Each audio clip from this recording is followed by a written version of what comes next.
Good morning, Beis, volume 1158. But we're learning now in Sadik Daled the corresponding mimer that the Friedrich Rebbe elaborates upon the Ayin Beis, and we're on page 164. And he began. This is all part of explaining the third Eifen, the third method or third type, and third level of bittul in oir, which he calls efes biltecha or efes bilode, efes biltecha, where all that you have is atzmus radiating through oir.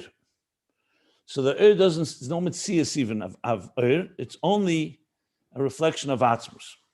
Of course, the question that he asked initially, so what exactly is going on here? Is it mitzias, not mitzias? So we answered that yesterday. After explaining the difference between the three levels, the mitzias, kiyum, and gilui are three levels in Eir, which correspond to the three levels of Eir that's encompassed in its source. What does encompassed in its source mean? What's the difference in Eir that's outside of the source, Eir inside its source? So let's just take the sunlight, for example. When you say the sun is outside of the source, literally, physically, it's not the sun. It's light coming from the sun that travels, arrives to Earth, and illuminates and warms this planet. But as he says in Shiur, you have to say there's also sunlight in the sun.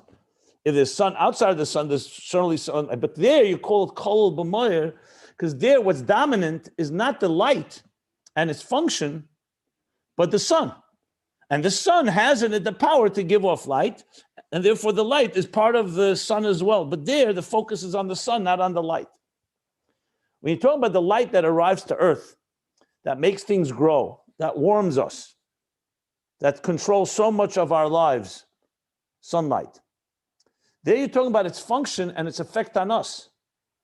The sun inside, the light inside the sun, its focus is on its source, not on the product, but on the producer, so to speak. In other words, on where it's coming from, not where it's going to.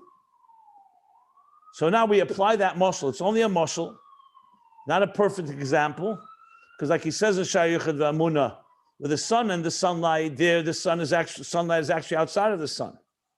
But when you're talking l'mayla, obviously the sun, the mashal for the sun, which is the moed elikus, godliness, is everywhere. And that's why he needs to have the whole explanation of Shemesh Shemogin, the idea of Tzimtzum and Helam. But it's a similar kind. It's not outside of the sun, but from our perspective, we feel like we're outside. Like the Rebbe explains on the Shmini Atzeres, we say that last Suda that Hashem makes, the mashal, Hashem says it's like a king saying to his daughter, before you leave for the year, travel back to your home, you've been with me, let's have one final Suda, one final meal and party, so we can be together. Because kosha alai pridaschem, it's difficult for me, your separation. So the Rebbe asks, it should say kosha alai pridaseinu. It's difficult for me, our separation. So the Rebbe explains, because God doesn't separate from us. It's only in our perception. So pridaschem, because you are moving on from Tishrei into the year, so you feel you're outside, so-called, of Elikus. And we've been learning, its truth is we're all part of it. But the Eibishter created a tzimtzum, and the tzimtzum nikra kelim, as the Rebbe explained, it's a real mitzias, it's a real existence that we are a yesh that does not feel its source. So in that sense, going back to the theme here, so the light inside the sun means the focus is on the moir, not on the recipient. So if you're talking about as it relates to the recipient, then you're talking about the ayin of the yesh hanivra. Or the lower levels of bittul and oir as it begins to so-called become a mitzias and kiyum and gilui, where it becomes something that begins to relate to existence. But the highest level is oiris haklulim b'moir, this first level that we're talking about, that he calls it's just mitzias bilvad. What means mitzias? So he claims mitzias means that it's not atzmus. So the only thing you can say about it is that it's not atzmus, but you can't say it's not atzmus either. So kol mitzias yedak ma she'enei ha'atzmi, meaning, as I explained yesterday, it's a mitzias nimtza, but it's the closest thing in a mitzias nimtza to atzmus. Because, as he says, Just like it's not the muhus, it's shena ein atzmi, it's also not the muhus of something else. It's not like a mitzias that is seisa that contradicts and doesn't give space to another, and another doesn't give space to it. That has not yet evolved to that state of mitzias. So we're talking about, I wouldn't even say evolved to that state, it's just not that state. So he uses the word, it's loiha v'loiha. And nevertheless, it's a mitzias. So you have to say it's something fundamental and primary. You say divi ikri.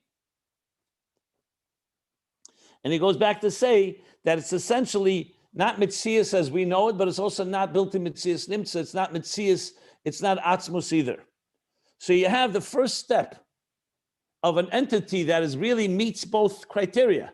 It's a mitzias, so it relates to us ultimately, to existence, but on the other hand, it's completely bottled to lakus to the deepest level that it doesn't have any substance of its own, any mitzias of its own.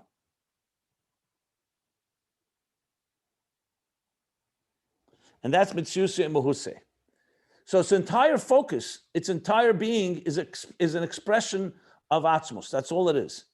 Atzmus's wish to create a mitzias nimtza, but now in this state, it's complete bittul. That's level one. That's called mitzias, not kiyum or gili. Just a mitzias, it's something. Something happened, but it's not a something that we can define the way we define a something. Basically, another way of putting it. Could we say that this is similar as a mashal to the first cell of conception of a baby? We don't call it, so it's not even a blood, it's not a baby. You can't. No, you can't, because a first cell has to be after the tzimtzum. A cell is an existing entity. All this is within so-called divine, in the divine. A cell is actually the beginning of creation. So I would not compare it to a cell at all. I would compare this as being in, so to speak, in the mitzias nimsa of that divine field of energy. You don't have anything that is shaped or formed. You don't, even level 2 does not have yet a shape. Level 2, you can start talking about it's beginning to shape and form. If you want a muscle for your own edification, for your own explanation, to say it's a cell, then the cell divides, and then the cell becomes a full-blown body, like we spoke, you could use that. But if you ask me, it's not adequate, because you're dealing with something before the tzimtzum.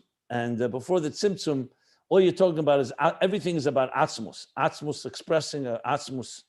So you want something that does not reflect any creation. You want it to reflect only what atzmus wants.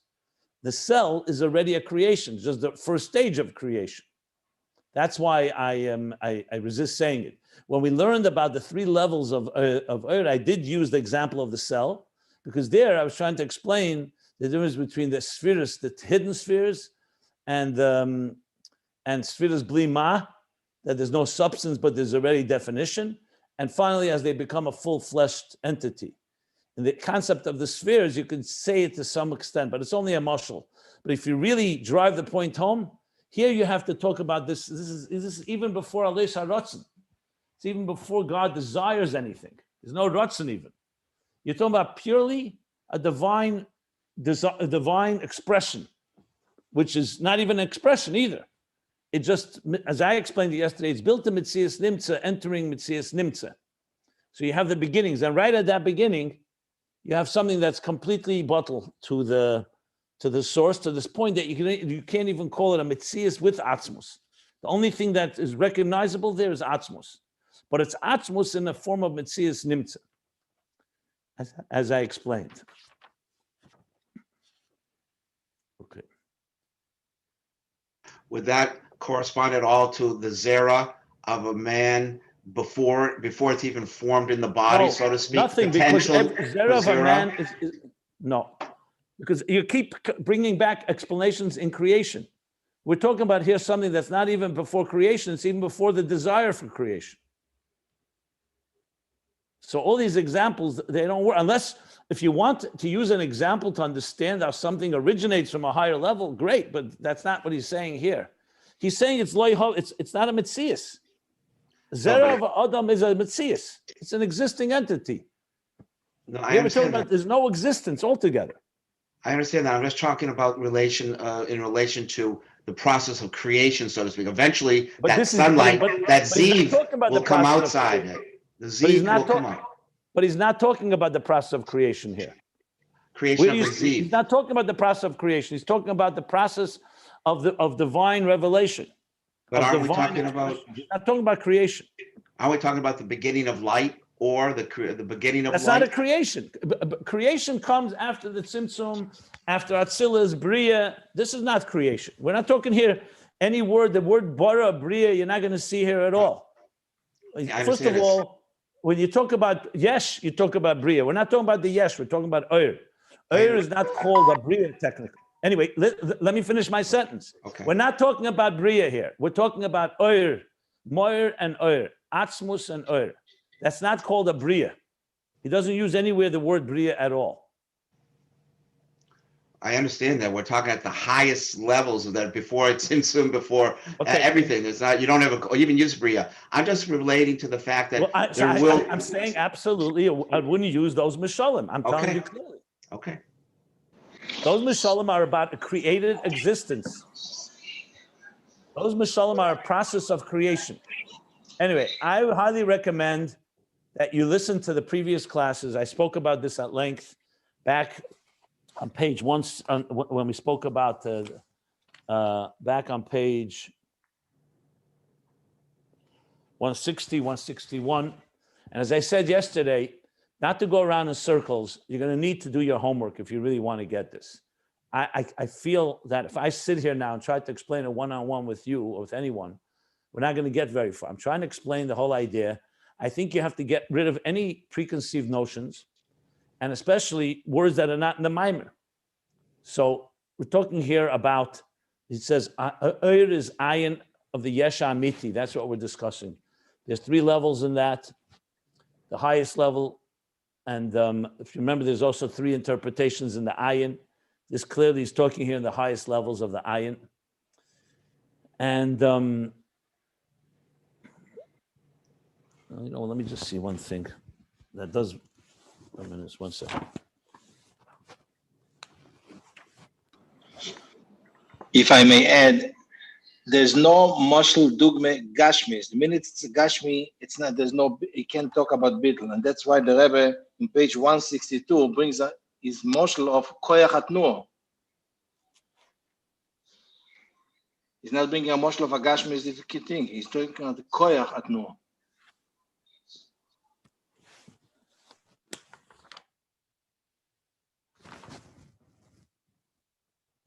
Okay, good.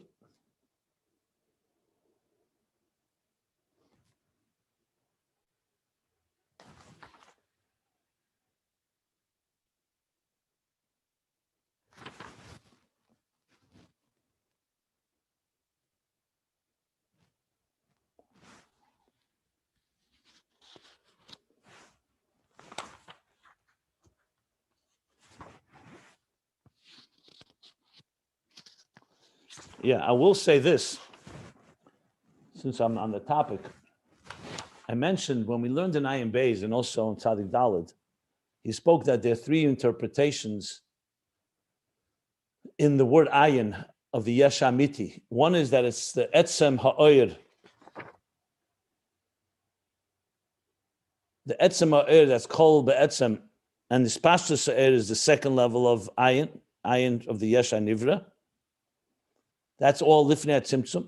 Then he spoke Seva Mamala, 2nd interpretation, and the 3rd was in Mamala itself, Pnimius and Chitzenius. The Mamala 2 has 2 levels of Ayin. But according to the first interpretation, that's very where we are now, when he moved on to explain that Ayin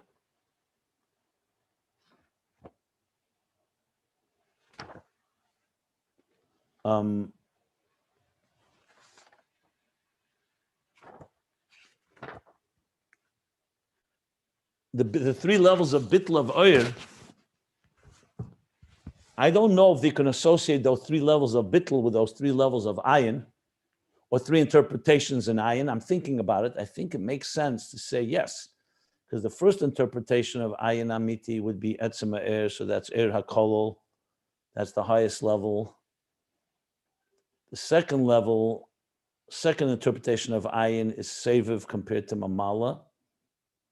That would be level 2, Bittul level 2. And the third in Mamala would be Bittul level 3. Yeah. Just wanted to add that. If you recall, the 3 ways of understanding the Ayin, the 2 levels of Ayin, you can correspond them to the 3 levels of Bittul in Ur. I don't know if he's going to say it anywhere explicitly, but it seems to me that it does. It's consistent. If you know what I'm talking about, great. If not, let's go back to the earlier part of this Maimarim, and he talks about earlier what Ayin means. And either way, that Ayin is Bittul, 3 levels of Bittul. Okay, good.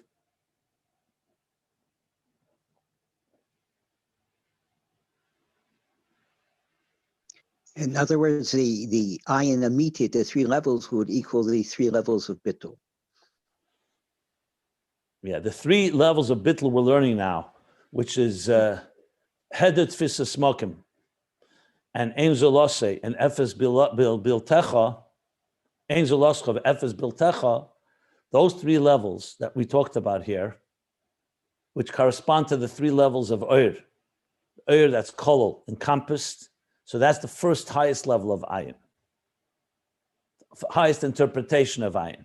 The second, there's already a Metzias of Ur, but the Metzias is completely bottled because it senses it's dependent on its source. That would be like Seviv, the second meaning in Ayin Amiti. And the third meaning in Ayin Amiti, which is Mamala Kalaman, the premise of Mamala Kalaman, that would correspond to the 3rd level of like Hedet Tfisas Mokim. That it's just a matter of not that it's Bittul, it's only in its Hispashtus. It sounds very much like that's what he says.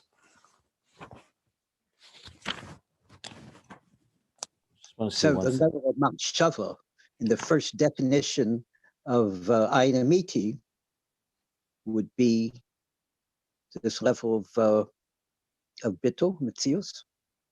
1 second.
What are you asking?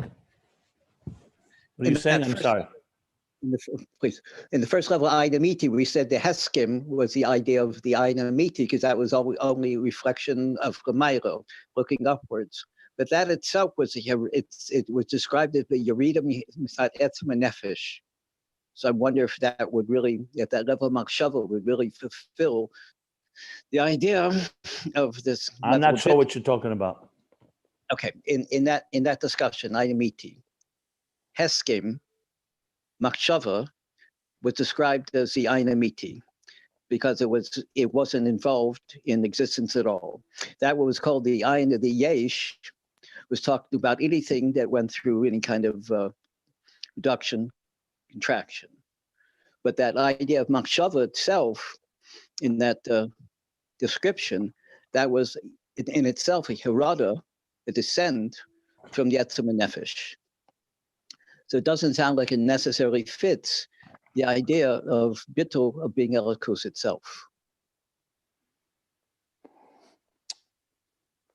I don't think you're accurately conveying what it says there, but if you look it. back on page, the general, the Ayin of the Yesh Amiti in the highest level is called Etzem Ha'er. The Frierdiker Rebbe broke it down into details, but it's Etzem Ha'er. Etzem Ha'er is all about reflection of Atzmus. So if you look back on page 80, 81 that you're referring to, you'll see it's very clear there. Can you tell me which line you're looking at? Because I went through it just a day or two ago. But bottom line is the first level of Ayin is Etzem Ha'er. What you're discussing is the details of that, but it's basically Etzem Ha'er. Okay. Okay.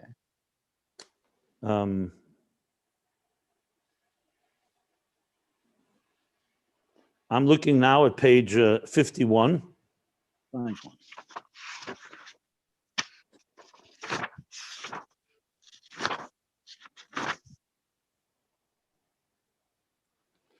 And then when he continues to explain it, he explains the Etzem Ha'er with Ratzon as an example.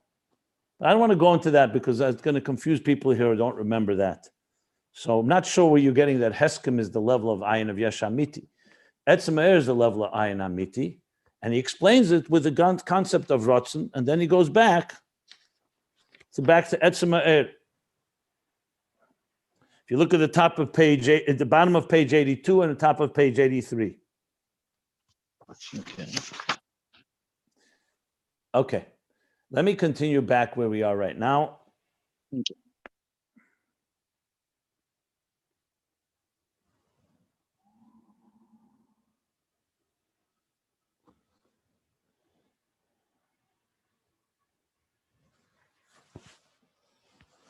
What I do want to say, to go back to what I was discussing, I wanted to say the following.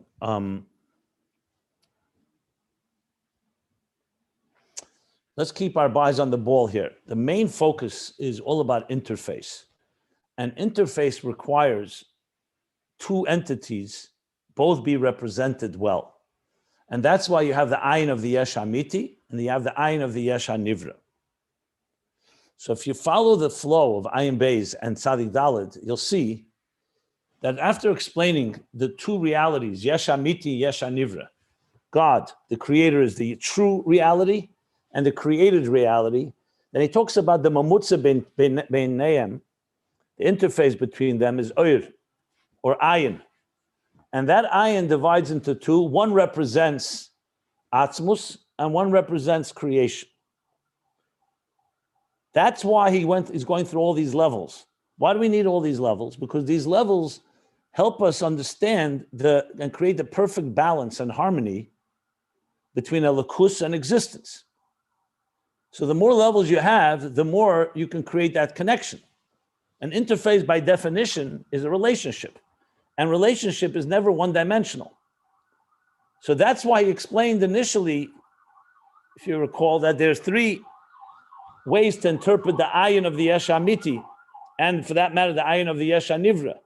One interpretation that they're all Lifnei Tzimtzum. In Lifnei Tzimtzum, you have the Etzem Ha'er, which is what we're talking about now, that is purely expressing divine to the point of this highest level of bittul. You have the Spashus Ha'er is already where Ha'er is beginning to connect and relate to existence. Relatively speaking, Lifnei Tzimtzum. The second interpretation in Ayin was that it's Sevev Mamala, Lifnei HaTzimtzum and La'achar HaTzimtzum. He spoke Sevev both as it is before the Tzimtzum, a transcendent. This is already now a lower level of Ayin. And the second is already how it becomes Mamala Kalam, which is the Eir, divine energy, but relates to existence. Ayin of Yesh Nivra. And the third interpretation, he said, was Mamala Kalam. That Mamala itself has Ayin of the Yesh Amiti, the Kav, and then how the Eir comes into the Kelim. And then he said even deeper that even Mamala has an element how it's Etzem of Mamala is the God's desire to have an Eir HaGvul. What does this all tell us? It gives us many different ways to understand how we relate to the divine in context of relating to the divine that relates to us.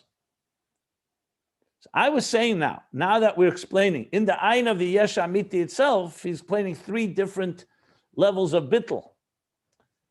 From the highest to when the Eir is kol, so that's very much reminiscent of the first interpretation of Ayin, that Eir, all it is reflecting Atzmos, as we're speaking about here, on page 164. The second interpretation of Ayin, that it's already relatively speaking, it's on a lower level. It's still Ayin of the Yesh Amiti, but it's now more like a Sev of Kalam. And there you have already a Metzias of which he calls Kiyum here. And the third level is which is the Bitl of Hedet Tfisas Mokim, would be associated with the of Mamala, because his Mamala is already in some way relating to existence, but it's still how the divine sees existence. That's what I wanted to say. Okay, now, after explaining the first level of Ayr,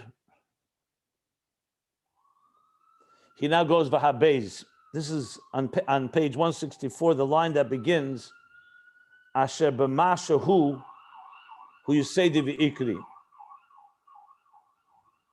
So after explaining the first level, now he's going to go Beis. The level 2, the second level of Eris is Hema Eris Hamizgalim.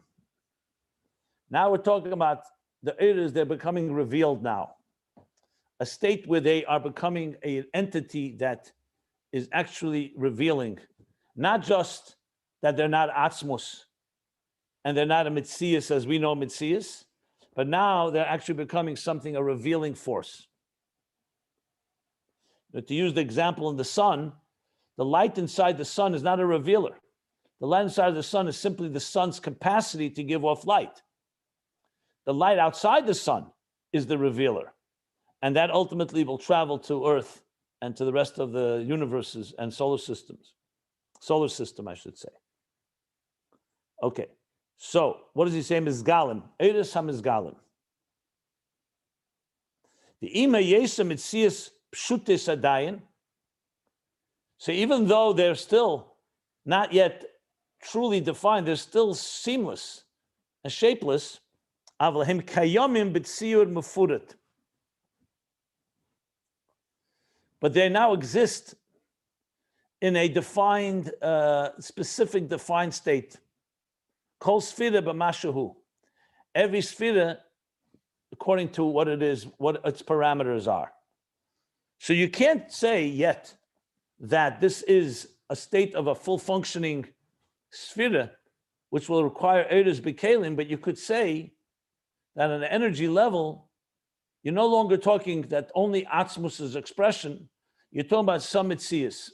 And here he calls it Kiyum. It's Kayam. B'tzir Mefurat.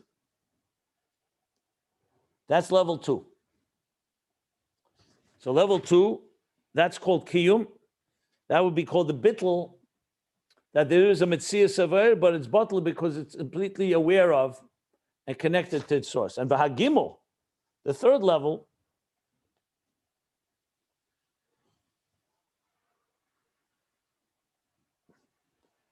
a gimel ene be'erach klal legabe ha'oyer k'mei shu b'madreges mitziyusei. Hainu efena aleph shaberes. So he begins by saying that this third level is infinitely distant. Ene be'erach klal, compared to the Eir as it was in the level of Metzias, which means the first Eifen, the first level of Bit. You skip, I think, 2 lines. What? You skipped. What did I skip? Oh, 1 second. והגמל הם אויריס גלויים. Oh, sorry, right. Okay, sorry, right.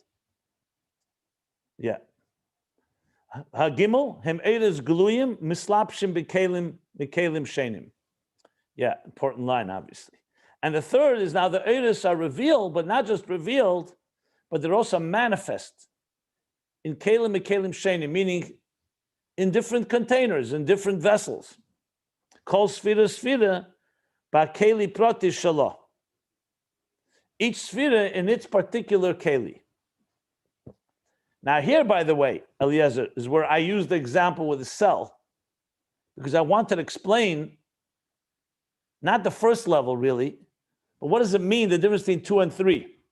So I said you can have an entity that's beginning to have shape and form, but it's not yet a fully functioned organism.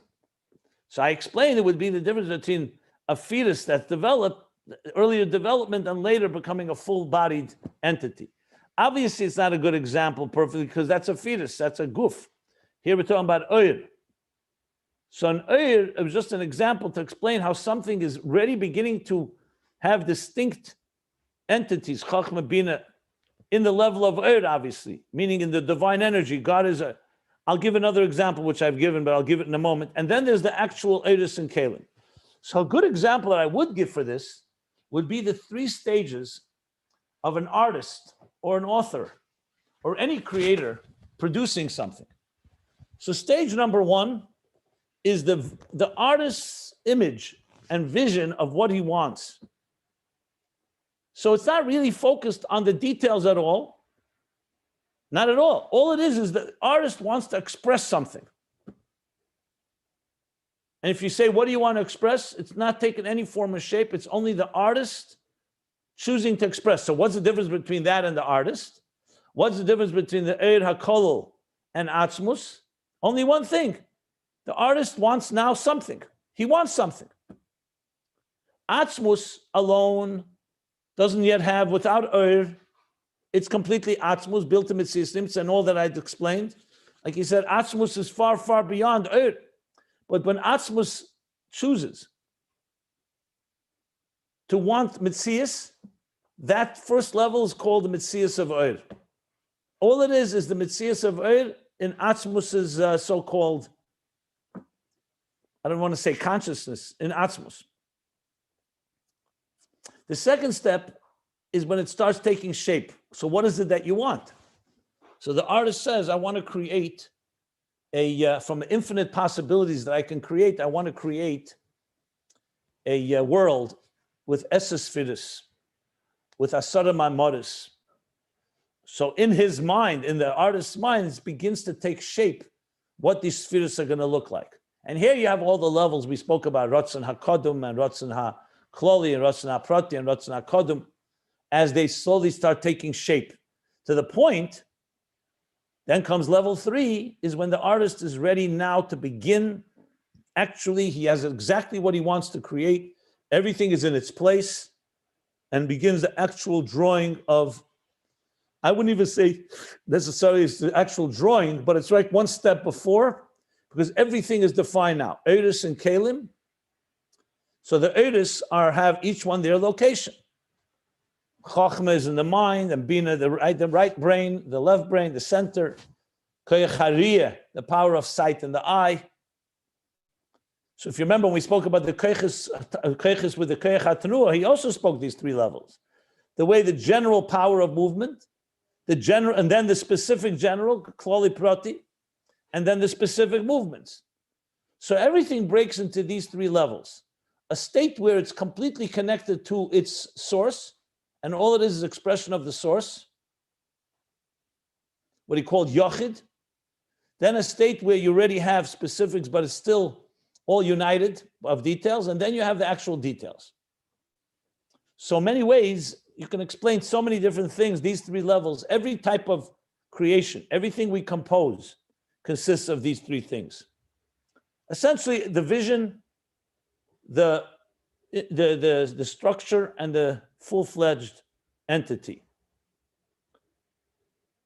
But here, remember, it's all in Oir. So you don't yet have a creation. You don't actually have a body. You have Eiris ready to go into Kalim in the 3rd level. Or the Eiris are in the Kalim and they're being defined by the Kalim. So those are the 3 levels. So does this mean that the Ratzon HaKodum precedes Etzem Or? That's really, that's the high. Didn't you say that? Is the lowest level of Ratzon. No. If you go back to the pages I referred earlier, is the opposite. Etzem Ha'er is higher than Ratzon. There's states that Ratzon doesn't exist yet. Etzem Ha'er, there's no Ratzon, period. Then comes a Ratzon Klali, which consists of, as he said, 3 levels. Consideration, Haskama, deliberation, Shakavitaria, and determination, Achlota. Then comes Ratzon Prati. Achlota means you've determined you're going to do this for sure. Ratzon Prati is beginning to envision the details. And Ratzon HaKodum is the last step before the actual creation, where you're already allocating resources. Shir Atzmei B'Koyach, he called it. that he's beginning not just to define, but also allocate resources. It's the real full definition of the structure. And then comes the building of the structure. So when you envision a home, is you want a home. Doesn't say anything of any details. The person wants a home. A human being is not complete without a home. Then what is this home going to consist of? And then the actual details and ready to allocate the resources to build. Okay, so That goes back to the pages I mentioned But- before, pages 51 there. I obviously misspoke. I tried to speak about the highest level of Ratzon, which is not Ratzon HaKodem, which is lower The level, the Ratzon Ratzon HaKlali, HaKlali. that's lower than Okay. Eretz HaMa'er. Ratzon is always lower than I explained that yesterday at length with Vayelech Samavav. I understand that, but wouldn't you say that with this Etzem Or that needs to exist, it's an existence that's not an existence, but it's the beginning of the existence. That's what we said. It's built in Nimsa. It's Etzem built in Nimsa. But didn't you just say that the artist that there has to be some type of desire by There's no Atzmus desire. itself? We don't have ways to describe in Atzmus how Atzmus does that because there's no desire, there's nothing. We can't talk about any form of anything. That's it. I mean, you can call it what you want to call it, but we don't call it Ratzon. Ratzon itself needs to develop later. That's why you have Koydem Aleisa Ratzon. Ratzon is itself a manifestation of something. So you don't call it Ratzon. You just say Atzmus is giving off What causes him to give off He doesn't need a cause. He doesn't have a Ratzon, doesn't have anything there. Even the Sava Kadosh Baruch Hu, which is the closest we speak about, we say Nesava. And they say, why? There's no reason. Nesava. It's only a word used to explain the closest we can relate to something there is just a pure desire, a pure taiva, and that does not have any reason. That's the closest we say. But even that you can't really say in any form of tzir. Because the Mimbiltim Mitzias Nimtza, you have to understand, does not have anything that defines it. So you can't use any words that you'll ever be able to relate to. So how Mitzvah built a Mitzias Nimtza creates a Mitzias Nimtza, we will never know because we're not Atzmus. So that's the key thing. You can't talk about a built-in Mitzias Nimtza like anything comparable to us. So that's why you can't talk about a Ratzon. And Chassidus makes a big fuss about that. I spoke yesterday a whole machlekes between the Rameh and the Ramak and how the Chiddush of the Alter Rebbe and did you look in those Maimarim? No, not yet. No. So we'll look in those Maimarim before you go further because, again, I'm talking here, what I said yesterday, I repeat again and again. You're going to have to do your homework. You're going to have to learn it. There's entire Maimarim about this subject, where Ratzon is a lower level and it is higher. Bottom line is, you can't apply any of our terms when you're talking about Atzmus. So only thing that we cannot apply to is Atzmus. Once Atzmus starts emanating Yes. and once the within will be a Ratzon, that's when you can start talking about it with language that we relate to. That's exactly why God did it. He wanted to give us a language with which we can relate to. So the fact of the matter is that is exactly why, as I said, why God did it, because he wanted us to have a language to speak about. But Atzmus is always off limits in that sense, because there's nothing you can define except the words like Mitziusim Atzmusei, built a Mitzias Nimtze, Mechuyev HaMitzias.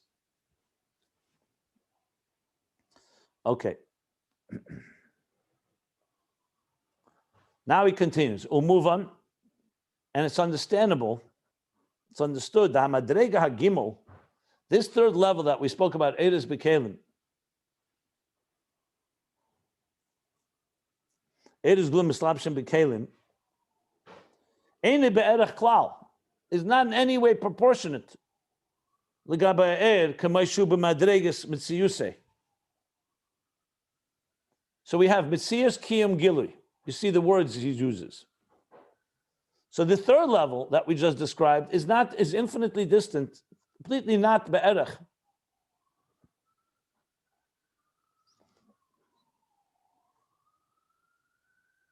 The way it is b'madreges mitziyusei in the first level, hainu ha'efna aleph shabeirus.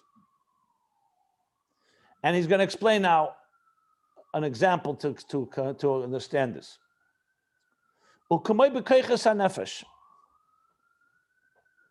As we see it in the faculties of the soul, human faculties, or the soul's faculties. B'koyach haseichel, the power of intelligence, Sheba b'hasaga gemura, power of intelligence, something comes in complete comprehension, b'havonas dover gashmi, b'chochmas hamaisa. So he's talking about b'havonas dover gashmi, to understand a physical thing in the realm of chochmas hamaisa, the world of maisa. Now let's refer back to what he spoke about. If you remember, we already referred back to Chochmas HaMaisa versus Chochmas HaNefesh. Remember, he made that distinction to explain the difference between Tzva HaSha'aretz and Tzva HaShamayim. I'm going back, page 140. Chochmas HaMaisa essentially is essentially the wisdom of craftsmanship. Whether it's shaping a potter, shaping clay, whether it's an artist, drawing, any form of maisa, there's a wisdom in that maisa. Carpentry, embroidery, sculptor. I mean, the list goes on. That's called chochmas hamaisa. So why is it chochmas hamaisa? Because it's a maisa. It's about something physically being built. An architect, a builder. And there's a chochma in it. Not everybody can come and just sculpt or embroider. And there are skilled craftsmen, skilled artisans who are trained with experience that can be geniuses. So there's a deep chochma in it. But it's still chochmas hamaisa. It's a chochma in how to craft something. Now, obviously, we know it's not just handiwork. It's not just you know how to use your fingers. Obviously, there's an investment of intelligence and even feeling that you can express through it. Chochmas HaNefesh is essentially what would be called today psychology. It's understanding the soul itself. Not understanding the craft, but understanding the craftsman. So you could be and see an artist and study how he creates art and learn from him. But if you want to understand the artist, not just what he's created, that's already Chochmas HaNefesh. You want to know what the personality of the creator is like. So if you study existence, creation, you can learn much about God. More Rabbi Masech Hashem, as we learned. You see it from the movements of the planets and the orbits. You see it from the design of existence. Whatever you look at teaches you much about the cosmic artist called God. But if someone says, I want to know about God's personality, what is he like? Not as he invests in creating something. That's already compared more in the example here, Chochmas HaNefesh. So he's going to explain now the difference between the levels of bittul using this example. So he says, so Chochmas HaNefesh is Keich HaSeichel Shabbat, there's Seichel that comes, Asaga Gemura, complete comprehension, in Avonas Dover Gashmi, b'Chochmas HaMaisa, in understanding physical matter, Dover Gashmi. They say Michelangelo, for example, and many of the great artists and sculptors, you know what they did? They would illegally, actually, to understand the anatomy of human bodies, they would, I don't want to be morbid here, but they would study corpses because they wanted to see exactly hand movements, not just the joints, the angles, to make it as real as possible. So that is a Dover Gashmi. They're studying the very nature of a human anatomy. And the same thing with other Chochmas HaMaisa. So it's a complete understanding in a Dover Gashmi of the Chochmas HaMaisa, the wisdom of craftsmanship, or literally Chochmas HaMaisa, with the Chochma within building something or action. By the way, Chochmas HaMaisa would also be an excellent operations manager, a person who creates operations and design, whether it's whether online or in running a business, creating an operational plan, is also a Chochmas HaMaisa. How to manage people, how to create coordination, and so on. Yes, it always helps to have some form of understanding human psychology, but the focus is also on operations and how to make the moving parts work together. Engineering, essentially. That's also a very good example. Engineering, Chochmas Handas, is also a very good example for this. The Chochmas HaMaisa, the sheer brain power, the sheer Oir Seichel, not just the intelligence, the light, the energy of this intelligence, of Chochmas HaMaisa, as brilliant as it is, Eine Be'erech Klal, is not at all commensurate to Legabe Eser Eir HaSeichel Shebechochmas HaNefesh, to the Eir HaSeichel and understanding the wisdom of what makes us tick as human beings. Because that's not a Dover Gashmi, that's a Dover Ruchni. Umakolshkein, and even more so, and how much more so, Legabe Etzema Eir HaSeichel, compared to the Etzema Eir HaSeichel, the core root, the core essence of the light, the energy of intelligence, Kameshu Adayim B'Keich HaSeichel Hayuli Ha'atzmi, the way it is embedded, the way it is in the keich, in the power of the potential power of intelligence, core intelligence that is embedded and rooted, hanatua umushrish, be'etzem hanefesh, in the core soul, which we learned about as well. So basically saying you have three levels of chokhmah. The way it's rooted in them, embedded, the mere fact that we have the potential to be intelligent. Number two, intelligence on a more ethereal level, spiritual matters, psychological matters, the psyche, Chochmas HaNefesh. And three, Chochmas HaMaisa. So he says, Chochmas HaMaisa, number three, Shalei Berech to two, and even more so, obviously, how much more so to number three. Interesting, this can be comparable to the three levels of Tenuah. Od Kol Chaim Isnanea, the Etzem Hayuli of Tenuah, the potential for movement, the movement in general terms of the head, the body, and the legs, and then the actual specific movement of writing and writing an aleph and a beis.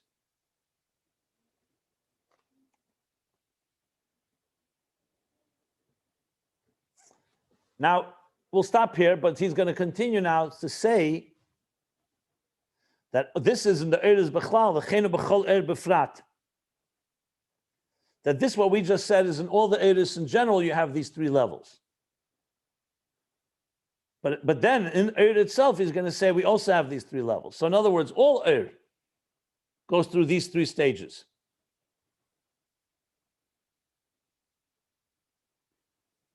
So we'll stop here. We'll learn that tomorrow. But what he's doing now is giving an example for the three levels of Eres, B'tzias, Kiyum, and Gilui. Okay. We'll stop here, middle of page